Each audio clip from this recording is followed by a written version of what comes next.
Hello everyone, welcome to SpiritAge. I'm Shuri, and I'm here to show you what we've been doing the past couple of weeks. First, we'll go ahead and take a look at the new maps that have been in development. They currently reflect off the minimap that you can see here.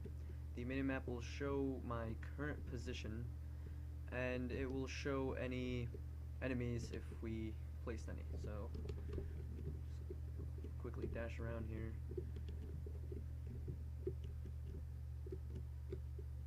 The maps are a lot more detailed than before, and we're hoping to create a giant continental island for players to explore.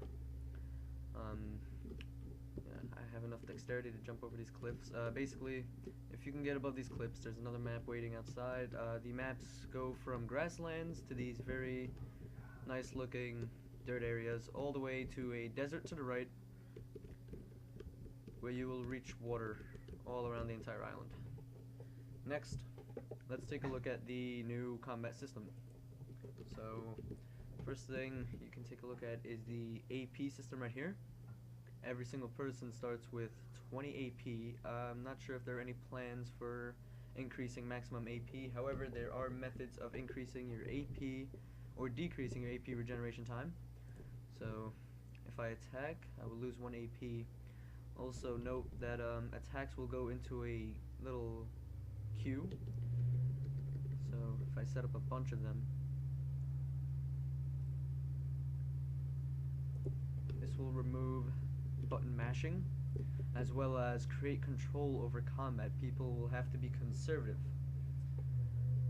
Now let's take a look at the fire skills. The fire skills have been remade to fit the new AP combat system. The first thing we can take a look at is Fireball. So if I go and hold down the button 1 and I let go, I'll be able to shoot a fireball. The fireball will reach the ground when it's launched, so like that. It will also display a little linear reticle showing the direction it's going to go in and its range. On top of that, it will also leave a fire on the floor. If enemies touch it, they will get burned. So, let me go ahead and do that. Drop it, dash into it, and I'm burned. So, another new nifty system is buffs and debuffs.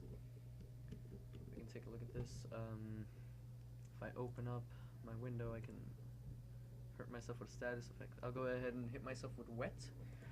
Wet will anything from here will last 60 seconds. All buffs and debuffs will display here.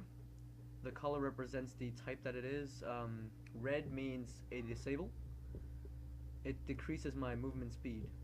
Also note that if I am wet and I am attacked with a ice skill, I will be frozen. Wet will be removed, frozen will be applied based on how much time is left on wet.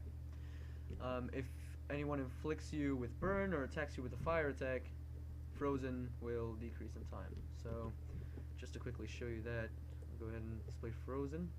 Wet will stay because I used it from here, and I can use burn. Burn and wet cancel each other out. So, now you can see they're decreasing a lot faster. And all that's left is the rest of burn. My health is decreasing rapidly. It can kill me, so yes, okay. I respawned in the trees. Let's see where I am.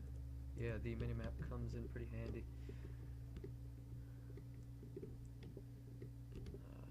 I'll go here. Yeah, it is where I was. Okay. And the rest of the status effects are stun and frostbite. There are currently others, but I don't have them set up here. So stun, the way stun works is it cannot be stacked. If you are hit with an attack with stun, you will be unstunned. However, stun can have a pretty long time. Currently, all the earth attacks as well, all the earth attacks, they will stun you, and they will knock you up in the air, causing knock-up damage. Frostbite will damage you every time you move, and let's go ahead and close this. Alright, so that was Fireball. Let's take a look at fire skill number 2, which is Fireball. So So if we shoot fireball, it'll show a wide reticle as well as shoot 3 little fireballs going in that angle. Just like that, leaving 3 quick fire trails that will instantly disappear. And now we can hold fire barrage. So it will increase the range, make them larger, leave more fire trails, as well as shoot more fireballs. Now if we shoot this at maximum level, which will be displayed right here, it will start flashing blue. We'll let go. Also, the skills now have charging icons. You can also run with them. So, yeah. Let go of that, and it will shoot all of that. Alright. Also note that when I charge a skill, the reticle will increase. Alright. So, let's go ahead and use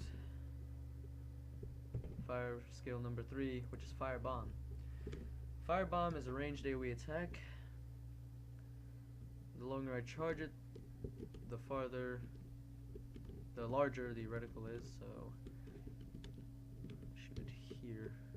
It'll go there, and it will leave a large fire bomb. Now if I quickly shoot it here, it'll go there, and quite small.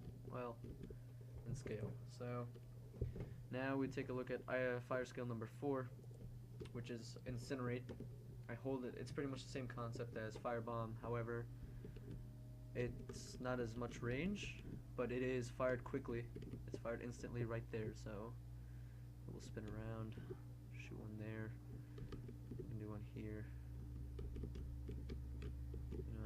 here, maximum level on here, yep.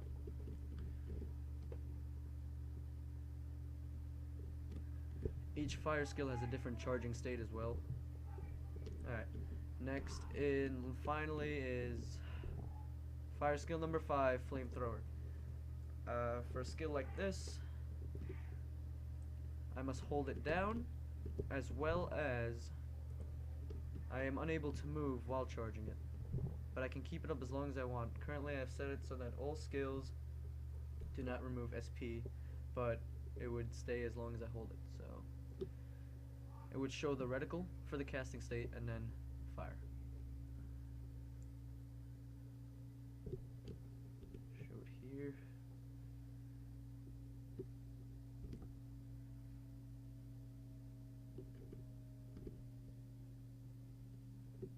Alright.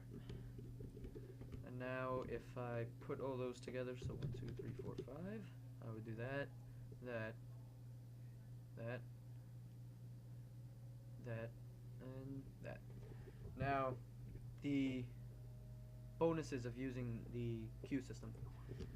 One way you can go about this is, when you're PvPing, you go ahead, do that, and you don't have to put a bunch of skills in the Q. However, the farther a skill is in Q, the more bonus damage it gets. If I have a skill that is 10th place in Q, it will gain double damage. If a skill is 5th place in Q, it will gain 1.5 times damage. So you do get a bonus for being to anticipate your moves as well as your opponent's moves. Another thing I'd like to present is the new dodging system. Dodging works by holding your guard button and pressing an arrow key. So it's pretty nifty. You can also use it to give yourself a small double jump by holding an arrow key, jumping in the air, and then quickly pressing D. So if you need to get a little extra height, it'll also give you a little push in the air. It does cost more mana in the air than it does on the ground. It does not compare to actually dashing. Dashing increases in speed and distance the more you level up your dexterity. Dodging should not be used as an actual method of escaping, because it will eat up your mana pretty quickly.